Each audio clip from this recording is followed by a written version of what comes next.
Welcome to the Big Rewind, where we watch everything on the internet so that you don't have to. Quick reminder, click subscribe, turn on the bell. I'm legally required to explain this to you. With that said, my name is Erik Zachary, and on today's Big Rewind. Air Mattresses attack 2019, Gators get Navy SEAL training, and Trump wants to buy the world's biggest island. This guy sounds like a Harry Potter character. Seamus Blackley, best known as the creator of the Xbox, has moved on to bigger and better things, like bread. This bread sure looks tasty. You'd never guess the most important ingredient is from 4,500 years ago. How do you go from creating arguably one of the best game consoles of modern technology to bread? Chewy, dense, rich. Yeast infection? I'm aware that's not how that works, but that's a layup of a joke. Also, how does this man invent the Xbox and his kitchen looks older than my grandmother's? Like, it's straight out of the Little House on the Prairie set. Over the weekend, residents of Denver, Colorado experienced the migration of a unique species, inflatable mattresses.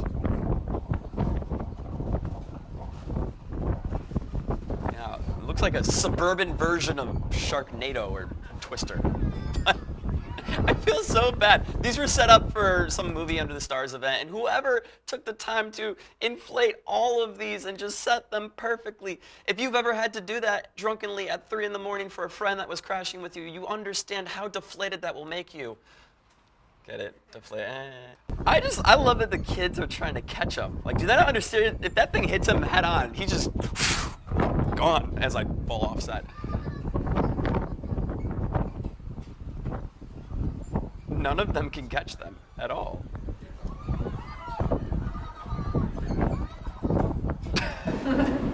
Wouldn't you just love, though, if, like, right when he turns the camera, there was one right there and he just gets taken out? That's a lot of beds, too. Well, lesson learned for next time, I suppose. Oh, there's even worse dad jokes on the internet. Spring mattresses, clearly. Her, come over. Me, I can't, I'm a mattress.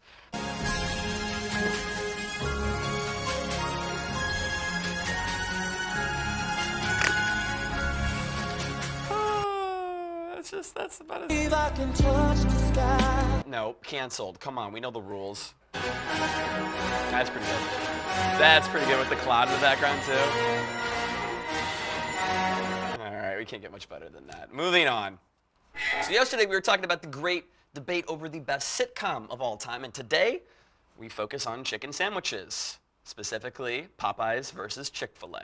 Now, if you've ever experienced Chick-fil-a on any day except Sunday, seriously, like, what's the deal, guys? Come on. That's the only time that I'm that hungover that I really, really, really need it in my life, and you're close.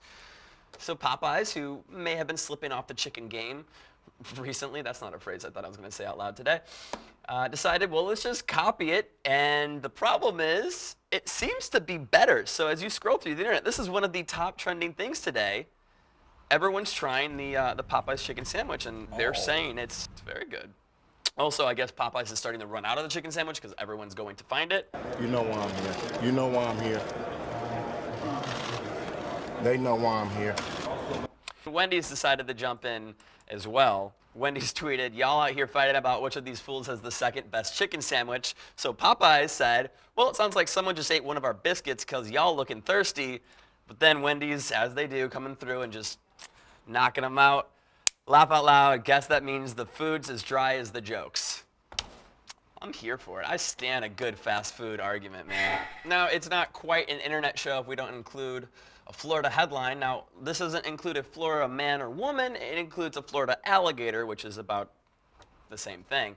Onlookers outside of a naval base in Jacksonville, Florida, seen a alligator literally scaling a fence. Over the fence. Terrifying. Now, as much as I assume this is just a fluke, and also I could see this being like a Trump initiative. Like, he thinks that Navy SEALs are actual SEALs, where he's like, no, we need something scarier. Gators. Navy Gators. This is where our money goes to. Speaking of real Trump news, and not the jokes, moving on to, I cannot stress this enough, this is not an Onion headline. Trump really wants to buy Greenland, as in the island. Also, fun fact, and before you say it in the comments below, Greenland is the world's biggest island. Australia is a continent. It is not the same thing. President Trump on Sunday confirmed that his administration has discussed buying Greenland from Denmark. Let's watch some of the video. So the concept came up, and I said certainly I'd be strategically it's interesting, and we'd be interested, but we'll talk to them a little bit. What?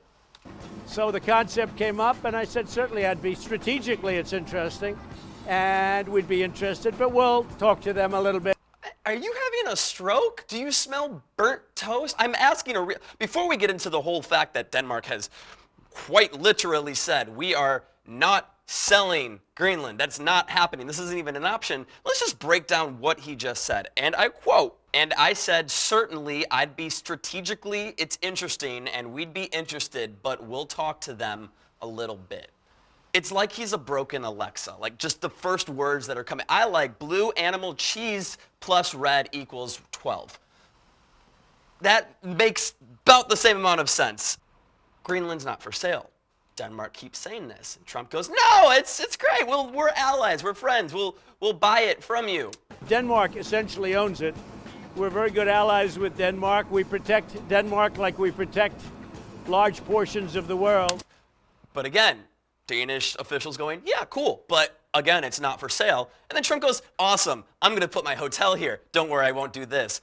Now, I will give it to him. This is actually pretty funny, and it's also great to see that he recognizes the atrocious nature of his towers and name as well. But again, it's not for sale. Well, I'll put my house over there. It's not for sale. Maybe a mall over there. It's not for sale. It's almost as if he's used to not getting consent and then doing something anyway.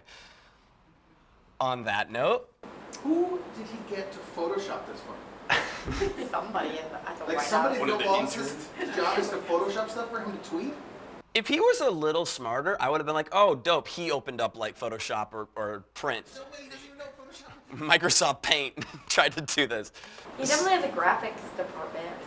The White House graphics department, this is what they're capable of? Someone at the White House of the United States of America's job for the day was to do this. It's terrible. You know, some staffers like, this is not what I went to school for. Because I would assume the graphics department probably said, I'm not doing that. So then just some intern, it's like, I run the gift shop, man. He's like, no, you can put this together, right? My name is Erik Zachary. That is today's Big Rewind. Make sure you check out our most recent videos over here. You can click down here to subscribe. With that said, we will see you next week.